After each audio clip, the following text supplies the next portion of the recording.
গতকাল বলেছি ঠান্ডা কমে গেল, এই জন্য ঠান্ডা বললো কমেছি, দাঁড়া একটা বৃষ্টি পড়লো কাল রাত্রে, নিয়ে আবার একটু ঠান্ডা লাগছে। ঠান্ডা তো ঠান্ডার মতনই থাকবে, ঠিক সময়ে এসেছে আবার ঠিক সময়ে যাবে। তো ফ্রেন্ডস, তোমরা আছো কেমন? আশা করি সবাই খুব খুব ভালো আছো। চলো ঠান্ডা নিয়ে আমরা সবাই ভালো আছি, ভালো থাকবো, মানে ভালো থাকতে হবে। আর দেখতেই পাচ্ছ তোমরা কি বানাচ্ছি, সেই পেটেন্ট ম্যাগি। যথারীতি কোনো সবজি পাতি কাটিও নি দিও নি। সবজি পাতি আমরা দুবেলায় লাঞ্চে ডিনারে যথেষ্ট খাই। এই দেখো আজকে আমি যেই সোয়েটারটা পরেছি, এটা যারা আমার পুরনো দর্শক আছো তারা জানো, লাস্ট বার যে দার্জিলিং গিয়েছিলাম এই পুলোভারটা তখন কিনেছিলাম। এই পুলোভারটার দিকে কিন্তু মধুমতির খুব নজর আছে, বলছে এটা তোকে আমি দুখানা সোয়েটার দিয়েছি, অতএব তুই আমাকে এই সোয়েটারটা দিবি। আমি বলেছি আচ্ছা ঠিক আছে, তোর থেকে দুটো নিয়েছি, অতএব তোকে তো এটা দিতেই হবে। আমি একবার পরে ছবি তুলে নিই, মানে তোমাদেরকে দেখিয়ে নিই, ছবি তুলে নিই মানে তোমাদেরকে দেখিয়ে নিই। এটা কেচে আয়রন না করে কোথায় রাখা ছিল, অনেক কষ্টে খুঁজে বার করলাম জানো।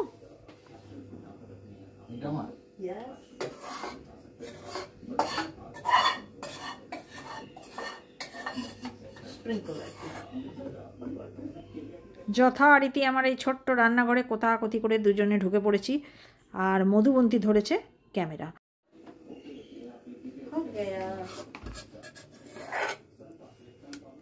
শেষ, দার্জিলিং যেতে হবে।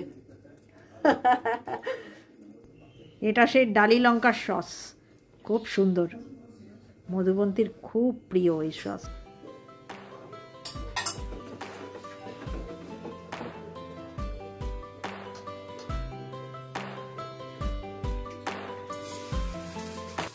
এই দেখো ডিমের জন্য লাইন পড়েছে, আমি কোথায় ফ্রাই করব, এইটুকু রান্নাঘরে দুজনে ঢুকেছে, কে আগে নেবে। এরা দুজন দাঁড়িয়ে থাকতেও আমি এক হাতে ক্যামেরা নিয়ে ডিমটা পাল্টি মারতে গেলাম, আর দেখো কীরকম খারাপ করে ফেললাম। এবার কে নেবে এটা দুজনের মধ্যে? এটা কাকে দেবো?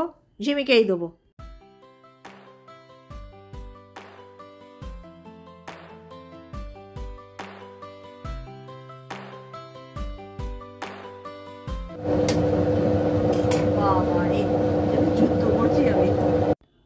পোলট্রির ডিম অত জোরে আঘাত মারতে হয়, একেবারে ভেঙে চৌচির হয়ে যাবে যে।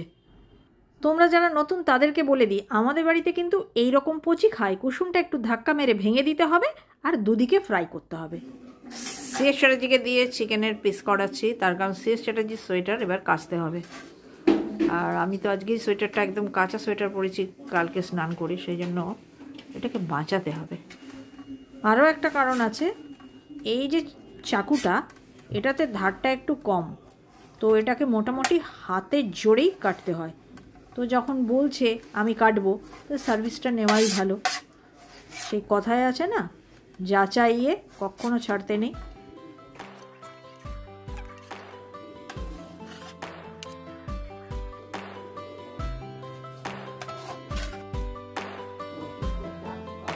কমপ্লিট।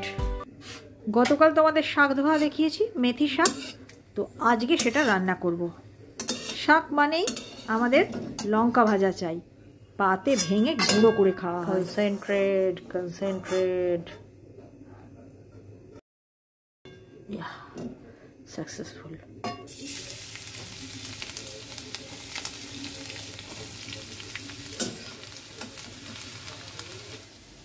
পেঁয়াজটা ফ্রেন্ডস গত রাত্রে কেটে রেখে দিয়েছিলাম।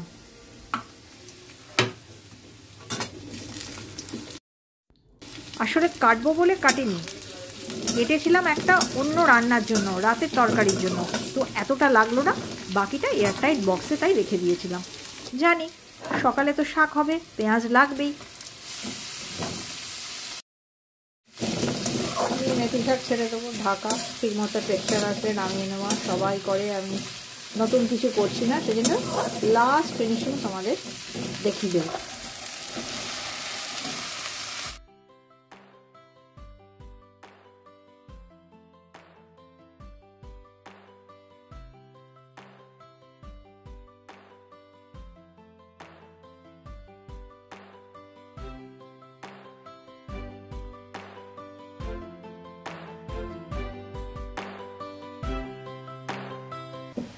এই ব্লগের মাঝখানে মানে প্রথম রান্নাটি করতে করতেই তোমাদেরকে বলে রাখি, আজকে নতুন একজনের সঙ্গে তোমাদের ইন্ট্রোডিউস করাবো, আর তাকে দেখতে গেলে তোমাদের কিন্তু শেষ পর্যন্ত লেগে থাকতে হবে।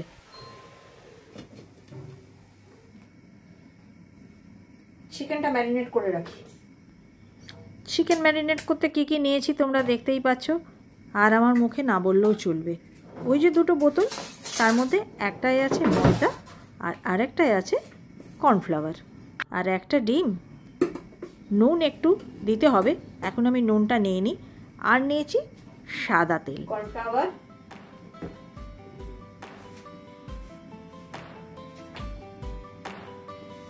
ময়দা,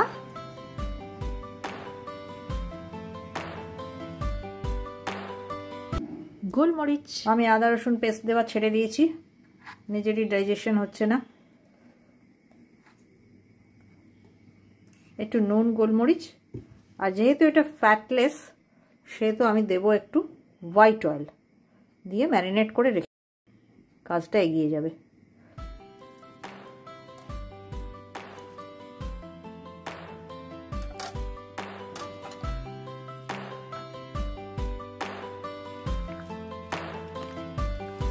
অনেকবার শেয়ার করেছি ফ্রেন্ডস, তবে হ্যাঁ বলে রাখি, প্রতিবার আমার হাতে হয়ে যায় আলাদা স্বাদ।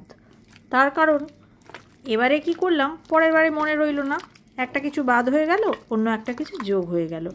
আর তোমরা তো জানোই আমি হচ্ছি শেফেদের বাবা, মানে পাপা শেফ। ডান। দেখো হয়ে গেছে, ফাইনাল লুক দিতে তো ভুলে যাবো। এই কড়াইতেই দিয়ে দিই, দাঁড়াও দেখাচ্ছি। এই যে শাকে আজকে সবজিটা একটু বেশি দিয়েছি যাতে এটা আমার দুদিন হয়। এই নাও এই বাটিতে আজকে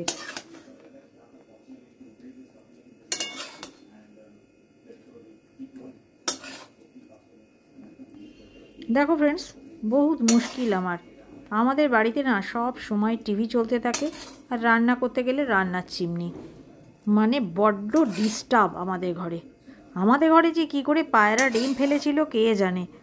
লোকে বলে যে খুব চিৎকার চেঁচামেচি থাকলে পাকপাকালিরা বসে না।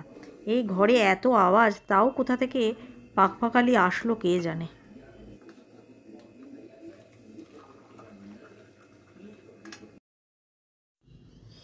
চা খেতে খেতে ফ্রেন্ডস আজকে একটা ইন্টারেস্টিং রান্না করছি, যেই রান্নাটা আমি কোনোদিনও করিনি, আজই প্রথম করছি।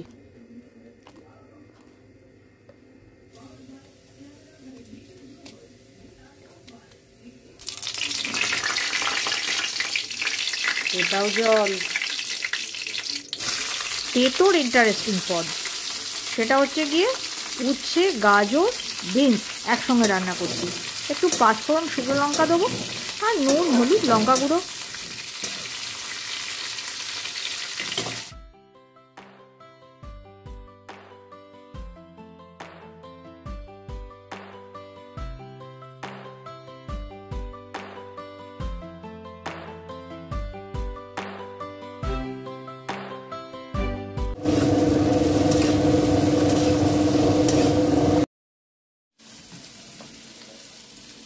এবার দেবো একটু জল, বেশ সুন্দর সেদ্ধ হয়ে গেলে শুকনো শুকনো ভাবে নামিয়ে নেব।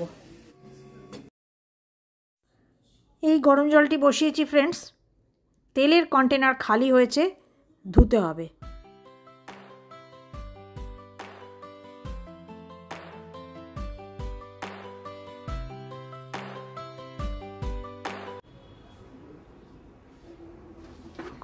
গতদিনে অবেলায় কেচেছিলাম, এইগুলো ভেতরে দিয়েছিলাম, এইগুলোই ভালো হয়েছে, আর বাইরেরগুলো গেছে ভিজে।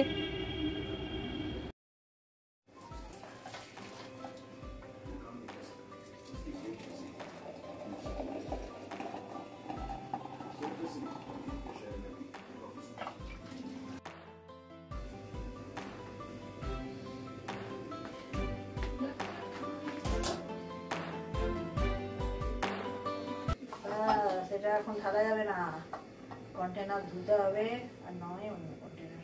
ওই লালটা পেরে দাও। এটা তো? হ্যাঁ হ্যাঁ হ্যাঁ।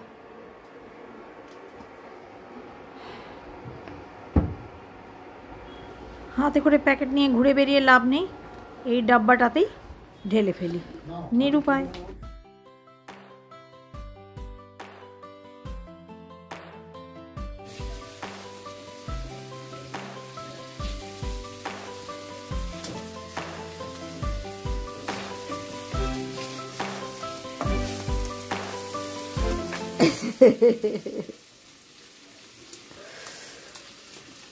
তেতো মেয়ে আর বাপে খুব খেতে ভালোবাসে, যে কোনো তেতো হলেই হচ্ছে।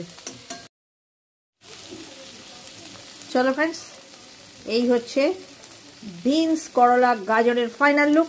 আর এবার তোমাদের আর একটি সুন্দর দৃশ্য দেখাচ্ছি। এই দেখো, মধুবন্তীর পেটেন ডান্স তোমাদের দেখিয়ে দিলাম। দেখে কি মনে হচ্ছে ফ্রেন্ডস, খেতে কেমন হবে? কেউ আগে করেছো কিনা জানিও। এর ভেতরে মোটা করে পেঁয়াজ দেওয়া যায়, আরো টেস্টি হবে। সঙ্গে একটু টমেটো, ক্যাপসিকাম, সব mixed vegetable, not fry, shallow fry করে একটু জল দিয়ে একটু সেদ্ধ, মানে বেশ মাখলে নরম নরম হয়ে যাবে। শুখা তরকারি। এবার আরম্ভ করতে হবে আসল রান্না। তার জন্য আমি কড়াই বার করে নিচ্ছি।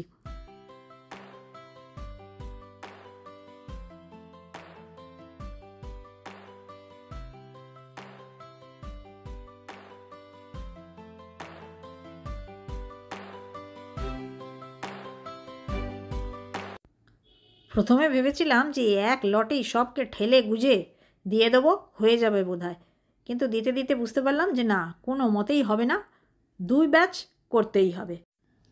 আর ওই যে পাকোড়াগুলোর মধ্যে থেকে একটু গ্রিন গ্রিন উঁকি মারছে, তোমাদের আমি দেখাইনি, অফ ক্যামেরা আমি একটু কাঁচা লঙ্কা বাটাও ওর সঙ্গে মিক্সড করেছিলাম। রসুন বাটা আমি দিই না, আর সেই জন্য আদা বাটাও স্কিপ করেছি, শুধু বেশি মাত্রায় রসুন কুচি দিয়ে দিলাম। বাটা রসুন আমার হজম হয় না, কিন্তু কুচি রসুনে কোনো প্রবলেম নেই।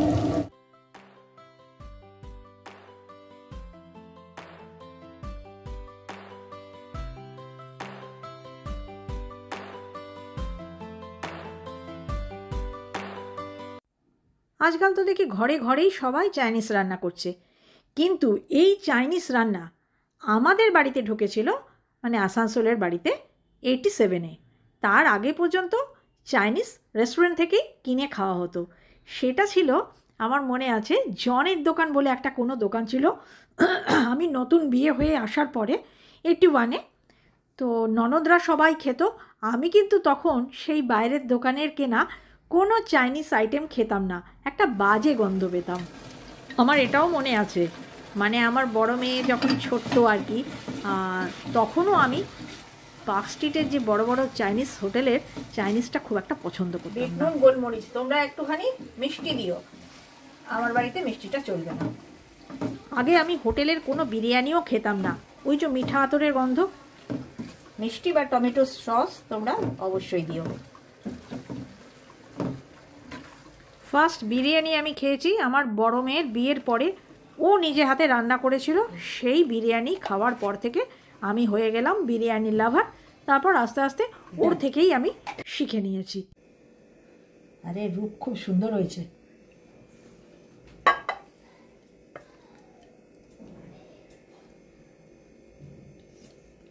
আজকে রূপ দেখিয়া হইয়াছি পাগল। খাইতে কেমন হয়েছে জানি না, খাইতে ভালোই হয়, জানিস তো। খুব সে ভিনিগার দিয়ে দিলে আমি আবার খেতে পারি না। ভিনিগার টিনিগারের গন্ধ, প্রিজারভেটিভের গন্ধ আমার ভালো লাগে না।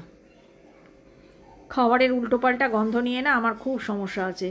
খাবারে যদি ঠিকঠাক গন্ধ না হয় আমি খেতে পারি না। এই রান্নাটা করে মনে হচ্ছে কি বলতো, আমি শ্রী ভজহরি মান্না ইস্তাম্বুল গিয়ে, আমরা গৃহিণীরা সবাই আমি শ্রী ভজহরি মান্না।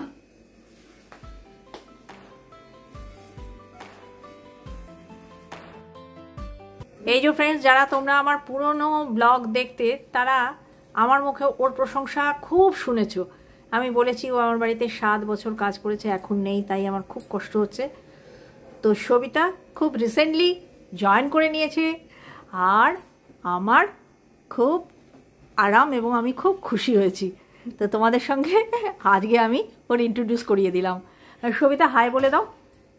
হাই। হ্যাঁ, ওর কাজের তুলনা নেই, আর শুধু কাজ নয়, মানুষটাই ভীষণ ভীষণ ভালো, প্রচণ্ডভাবে কর্মঠ, কাজ পরিষ্কার, এবং ওর থেকে আমি অনেক কাজ শিখেছি।